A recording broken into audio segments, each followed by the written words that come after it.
ഹൃദയസ്പർശിയായ പുതിയ കഥയിലേക്ക് എല്ലാ കൂട്ടുകാർക്കും സ്വാഗതം. പാലക്കാടിലെ ഒരു ചെറിയ ഗ്രാമം, പാടവും തോടും വൈകുന്നേരങ്ങളിൽ ക്ഷേത്രത്തിൽ നിന്നും മണിനാദവും നിറഞ്ഞ നാട്. അവിടെ തുളസിക്കതിരിന്റെ നൈർമല്യമുള്ള ഒരു പെൺകുട്ടി, ഗ്രാമീണ സുന്ദരി എന്നൊക്കെ പറയില്ലേ, ഇന്ദു, അതാണ് അവളുടെ പേര്. ഇന്ന് ഇന്ദു ഒരുപാട് സന്തോഷത്തിലാണല്ലോ. പറമ്പ് വൃത്തിയാക്കുന്നതിനിടെ ജാനു ചേച്ചി ചോദിച്ചു. അത് നാളെ തറവാട്ടിൽ അപ്പച്ചിയും കുടുംബവും വരുന്നുണ്ട്, അവൾ പറഞ്ഞു. ഒരാഴ്ചത്തെ ഓണവെക്കേഷന് അപ്പച്ചിയും കുടുംബവും നാട്ടിലെത്തും. അവർ മദ്രാസിലാണ് താമസം. എന്നാൽ എല്ലാ വർഷവും ഓണത്തിന് അവരെത്തും. പിന്നെ ഓണവും ക്ഷേത്രോത്സവവുമായി ആകെ ബഹളമാണ്. അപ്പച്ചിയുടെ മകനാണ് വിഷ്ണു. ചെറുപ്പം മുതൽ ഒരുമിച്ചാണ് അവർ വളർന്നത്. കുട്ടിക്കാലത്ത് തോട്ടത്തിൽ മാങ്ങ പറിച്ചതും ഉത്സവത്തിന് ഒരുമിച്ചു പോയതും മഴയിൽ നനഞ്ഞ് വീട്ടിലേക്ക് ഓടിയെത്തിയതും എല്ലാം അവളുടെ നല്ല ഓർമ്മകളായിരുന്നു. പക്ഷേ ഇന്ദുവിന്റെ അമ്മ സുമതിക്ക് വിഷ്ണുവിന്റെ അമ്മയായ ശാരദയെ ഇഷ്ടമല്ലായിരുന്നു. അമ്മയെ കല്യാണം കഴിച്ചു കൊണ്ടുവന്നപ്പോൾ നാത്തൂൻ പോര് ഒരുപാട് എടുത്തിട്ടുണ്ടെന്നാണ് അമ്മ പറയാറ്. അപ്പച്ചിയുടെ ഭർത്താവ് ഗൾഫിലായിരുന്നപ്പോൾ അപ്പച്ചി ഏത് സമയത്തും തറവാട്ടിൽ തന്നെയായിരുന്നത്രേ. അമ്മയെ കൊണ്ട് മുഴുവൻ ജോലിയും ചെയ്യിപ്പിക്കും. അങ്ങനെ വിഷ്ണുവേട്ടനെയും എന്നെയും ഒരുമിച്ച് വളർത്തിയത് അമ്മയാണ്. ആ ഒരു ദേഷ്യം അമ്മയ്ക്ക് ഇപ്പോഴും മാറിയിട്ടില്ല അപ്പച്ചിയോട്. എന്നാലും ഓണത്തിന് എല്ലാവരും ഒരുമിക്കും. 4 സഹോദരന്മാർക്ക് ഒരൊറ്റ പെങ്ങളേ ഉള്ളൂ. അതുകൊണ്ട് പെങ്ങൾ എന്ന് വെച്ചാൽ അച്ഛനും ജീവനാണ്. വിഷ്ണുവേട്ടൻ ഹൈസ്കൂൾ ആയപ്പോഴാണ് അവർ താമസം മദ്രാസിലേക്ക് ആക്കിയത്.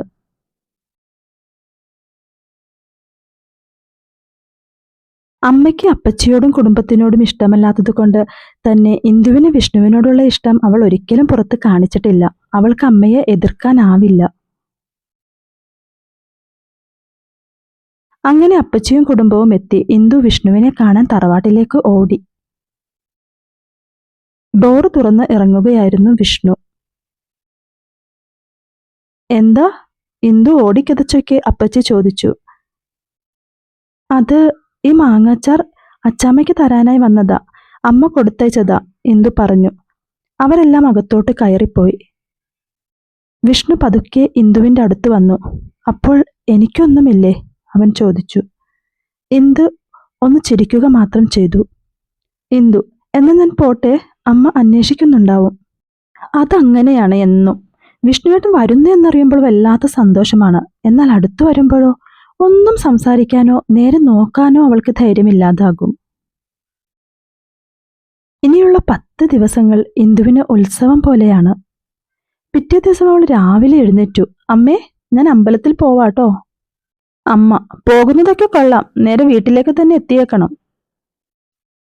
അവൾ അമ്പലത്തിലെത്തി. അവളുടെ കണ്ണുകൾ ആരെയോ തിരയുന്നുണ്ടായിരുന്നു. അവൾ പതുക്കെ മനസ്സിൽ പറഞ്ഞു, വന്നില്ലേ? അല്ലെങ്കിൽ വരുന്നതാണല്ലോ.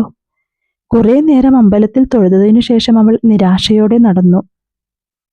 എന്തായിരിക്കും വരാത്തെ? പെട്ടെന്ന് മഴ ചാറി. അവൾ നനയാതിരിക്കാനായി അടുത്തുള്ള ആൽമരത്തിന് താഴെയായി നിന്നു.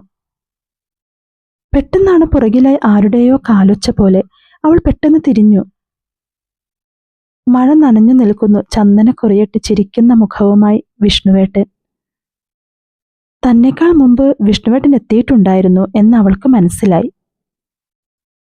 ദൈവമേ, തന്റെ കണ്ണുകൾ വിഷ്ണുവേട്ടനെ തിരയുന്നത് എന്തെങ്കിലും വിഷ്ണുവേട്ടൻ കണ്ടിട്ടുണ്ടാവുമോ? വിഷ്ണു, നീ എന്താ നിന്നു കളഞ്ഞത്? ഇന്ദു, മഴയല്ലേ. വിഷ്ണു, അതിനെന്താ, നമ്മൾക്ക് നനഞ്ഞാലോ? ഇന്ദു, ഞാനില്ല, പനി വരും, അമ്മ അറിഞ്ഞാൽ ചീത്ത പറയും. വിഷ്ണു അവളുടെ കണ്ണുകളിലേക്ക് നോക്കി.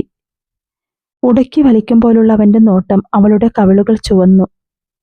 അവൻ അവളെ തന്നെ നോക്കി നിന്നു. അവൾ നാണം കൊണ്ട് തല താഴ്ത്തിക്കളഞ്ഞു.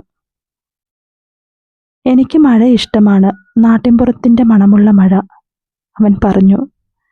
അവൻ അവളുടെ അടുത്തേക്ക് ചേർന്ന് നിന്നു. പെട്ടെന്ന് ഇന്ദു, പോകാം, മഴ കുറഞ്ഞു. വിഷ്ണു, ഹാ പോകാം.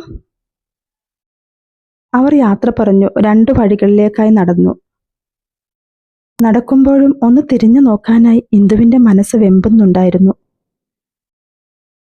വേണ്ട, വിഷ്ണുവേട്ടൻ കണ്ടാലോ. പിറ്റേ ദിവസം ഓണത്തിന് എല്ലാവരും കൂടി തറവാട്ടിൽ ഒന്നിച്ചു കൂടി. കുട്ടികളൊക്കെ ഒരുമിച്ച് വടംവലി, കസേരകളി അങ്ങനെയുള്ള കലാപരിപാടികളാണ്. കൊച്ചച്ഛന്റെ മകൾ രേവതി വിഷ്ണുവിനോട് കാണിക്കുന്ന അടുപ്പം ഇന്ദുവിന് തീരെ ഇഷ്ടമായില്ല. രേവതിയാണെങ്കിലോ വിഷ്ണുവിന്റെ കയ്യിൽ അടിക്കലും നുള്ളലും ഒക്കെയായിരുന്നു. ഓ, രണ്ടുപേരും പട്ടണത്തിലാണല്ലോ, അതിന്റെ ഒരു പാശ്ചാത്യ സംസ്കാരമായിരിക്കും കാണിക്കുന്നത്, ഇന്ദു മനസ്സിൽ കരുതി. എല്ലാവരും കൂടി പച്ചമാങ്ങയിൽ ഉപ്പും മുളകും കൂട്ടി കഴിക്കാനുള്ള ഒരുക്കത്തിലാണ്. വിഷ്ണു മാങ്ങ പറിക്കുന്നു. രേവതി അടുത്തു തന്നെയുണ്ട്. രേവതി, ഇന്ദു പോയി കുറച്ച് ഉപ്പും മുളകും എടുത്തിട്ട് വാ. ഇന്ദു ഉപ്പും മുളകും എടുക്കാനായി അടുക്കളയിലേക്ക് നടന്നു. അമ്മാമ്മയും അപ്പച്ചിയും അമ്മയും എല്ലാവരും ചേർന്ന് നാട്ടുവർത്തമാനമെല്ലാം പറഞ്ഞ് ഉമ്മറത്ത് തന്നെ ഇരിക്കുന്നുണ്ട്. അവൾ അടുക്കളയിൽ കയറി ഒരു പാത്രത്തിൽ ഉപ്പും മുളകും എടുത്തുകൊണ്ട് വരികയായിരുന്നു. പെട്ടെന്നാണ് വിഷ്ണു മുമ്പിലേക്ക് ചാടി വീണത്. അവളുടെ കയ്യിലിരുന്ന മുളക് വിഷ്ണുവിന്റെ കണ്ണിലേക്ക് തെറിച്ചു. വിഷ്ണു, അയ്യോ, എന്റെ കണ്ണെരിയുന്നു, കുറച്ച് വെള്ളം എടുത്തുകൊണ്ടുവാ. ഇന്ദു വേഗം പോയി വെള്ളം കൊണ്ടുവന്നു വിഷ്ണുവിന്റെ കണ്ണുകളിലേക്ക് ഒഴിച്ചുകൊണ്ടിരുന്നു. ഇന്ദു, സോറി വിഷ്ണു ഏട്ടാ, ഞാൻ കണ്ടില്ല. വിഷ്ണു, അത് സാരമില്ല. അവൾ അവന്റെ കണ്ണുകളിൽ തടവി. അവൻ അവളുടെ കൈകൾ നെഞ്ചിലേക്ക് ചേർത്ത് വെച്ചു. ഇന്ദു, ഇവൾ ഇതെവിടെ പോയി കിടക്കുക? രേവതിയുടെ ശബ്ദം കേട്ട് രണ്ടുപേരും കുതറി മാറി. വിഷ്ണു അടുക്കളവാതിലിലൂടെ പുറത്തു കടന്നു. രേവതി, കുറെ നേരമായല്ലോ ഉപ്പെടുക്കാൻ വന്നിട്ട്. ഇന്ദു, അത് ഒരു പൂച്ച പെട്ടെന്ന് വട്ടം ചാടി, ഉപ്പൊക്കെ താഴെ പോയി, അതാ വൈകിയെ. രണ്ടുപേരും മുൻവശത്തെത്തി. അവിടെ വിഷ്ണു ഒന്നും അറിയാത്തതുപോലെ നിൽക്കുന്നുണ്ടായിരുന്നു. രേവതി, വിഷ്ണു, നിന്റെ കണ്ണെന്താ ചുവന്നിരിക്കുന്നത്? വിഷ്ണു, ഓ അതോ, മാങ്ങ പറിച്ചപ്പോൾ ഒരു കട്ടുറുമ്പ് കടിച്ചതാ. അവൻ ഒളികണ്ണിട്ടു ഇന്ദുവിനെ നോക്കി. ഇന്ദു ഒന്നും അറിയാത്തതുപോലെ നിന്നു. പിറ്റേ ദിവസം വിഷ്ണുവും അപ്പച്ചിയും എല്ലാവരും കൂടി ഇന്ദുവിന്റെ വീട്ടിലേക്ക് വന്നു. ശാരദ, നീ എന്താ സുമതി ഞങ്ങളുടെ ചെന്നൈയിലെ വീട്ടിലേക്ക് വരാത്തത്? സുമതി, ഓ നാത്തൂനെ, എനിക്ക് നാട്ടിൻപുറം വിട്ടു നഗരമൊന്നും പിടിക്കില്ല. ശാരദ, എങ്കിലും ഒരു പ്രാവശ്യം പോലും വന്നിട്ടില്ലല്ലോ. സുമതി, ഇനി വിഷ്ണുവിന്റെ കല്യാണത്തിന് വരാല്ലോ. ഇന്ദു ചായ എടുക്കാനായി അടുക്കളയിലേക്ക് പോയി. ശാരദ, ഇവളുടെ പഠിത്തം കഴിഞ്ഞോ? സുമതി, ഇല്ല, PG 1 വർഷം കൂടി ഉണ്ട്. ശാരദ, കല്യാണം നോക്കുന്നുണ്ടോ? സുമതി, ഓ അവൾക്ക് ജോലി കിട്ടിയിട്ടൊക്കെ മതിയെന്നാ പറയുന്നേ. വിദ്യാഭ്യാസവും ജോലിയും ഉണ്ടെങ്കിൽ സ്വന്തം കാലിൽ നിൽക്കാമല്ലോ.